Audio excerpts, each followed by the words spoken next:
Včerajšnja jesenska analiza Evropske komisije zahteva odziv. Predvsem zato tega, ker so kazalci, ki jih je navedla Evropska komisija za Slovenijo, dejansko zelo slabi, če ne katastrofalni. S tem se seveda kaže, da je politika, ki jo vodi Alenka Bratušek, na ekonomskem področju popolnoma zgrešena. Napoveduje se nadaljnji padec bruto družbenega proizvoda. V letu 2013 se je povečal na 2,7%. Nadaljeval se bo tudi v letu 2014 z 1% padcem, kar pomeni, da bo Slovenija ena izmed dveh držav v Evropski uniji, ki bo imela dejansko padec bruto družbenega proizvoda.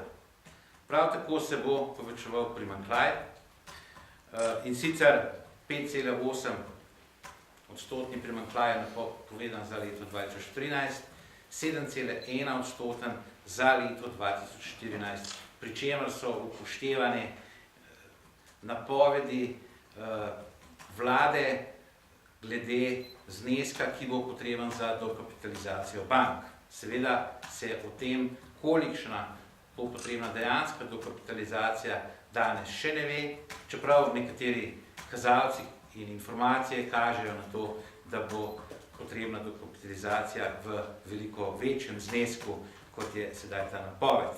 Z drugimi besedami to pomeni še večji primanjkljaj in seveda pomeni tudi še večjo zadolževanje. Že v letu 2013 bo po napovedih Evropske komisije dolg presegal 60%, znašal naj bi 63,2%, v letu 2014 70,1% in potem skoraj 75% v letu 2015. To dokazuje, da je ta politika, kjer dejansko ne gre za zmanjševanje stroškov, kjer ne gre za aktivno politiko na področju odhodkov proračunov in kjer gre seveda tudi za to, da se tudi ostali stroški v javnem sektorju ne zmanjšujejo. To je enostavno povedano politika ruševin in ta politika seveda lahko privede državo v kaotično stanje.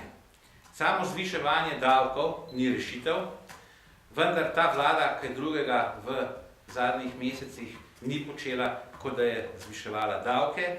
Kot zadnji nesmisel je davek na nepremičnine, s katerim naj bi država pridobila več kot 400 milijonov. Tukaj mislim tako tisti del, ki bo šel v državni proračun, kot del, s katerim se bodo financirali občinski proračuni. In teh več kot 400 milijonov predstavlja dejansko znesek, s katerim bo država na drugi strani morala dokapitalizirati Faktor banko in Probanko.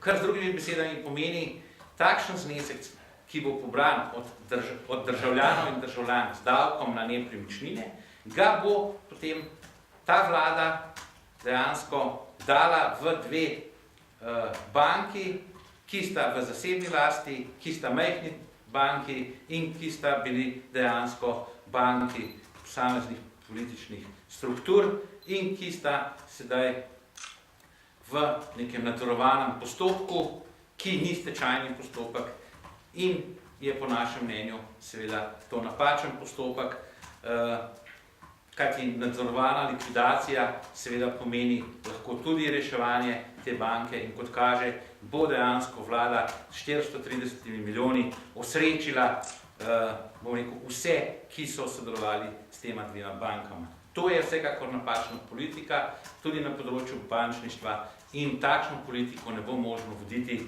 tudi pri ostalih bankah, če pridejo v težave, pa naj bo to katerakoli druga banka. Naslednje področje, ki je izredno negativno in za katerega bi lahko rekli, da bi moralo se razvijati skupaj z reševanjem bančnega sistema, je privatizacija oziroma je to, da dejansko slovenski državni holding oživi.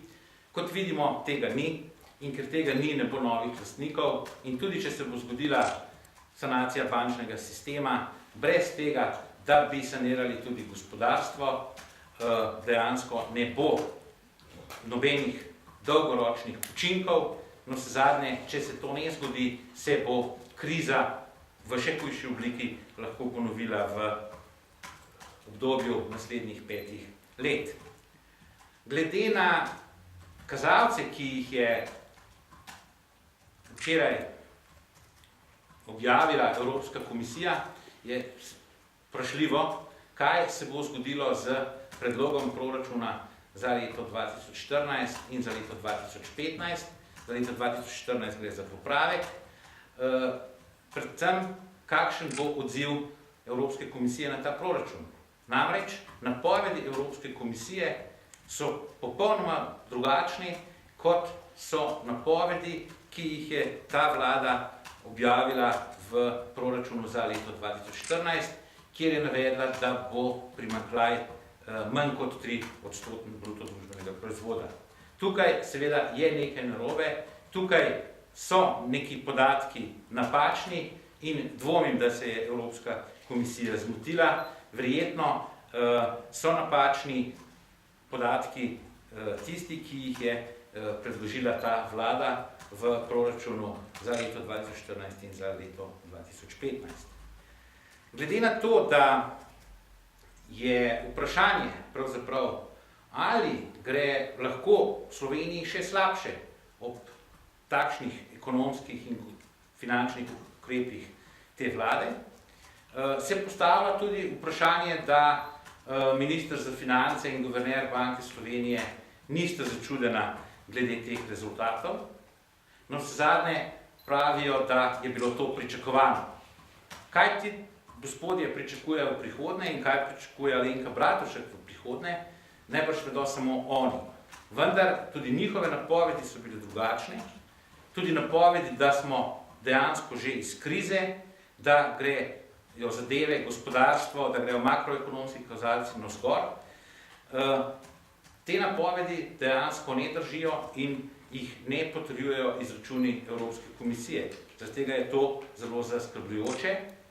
Ali pa so ti gospodje pač utopični optimisti, ki morda mislijo, da se brez ustreznih ukrepov, da se brez tudi ustreznih sprememb na gospodarskem in finančnem področju da spraviti državo iz krize.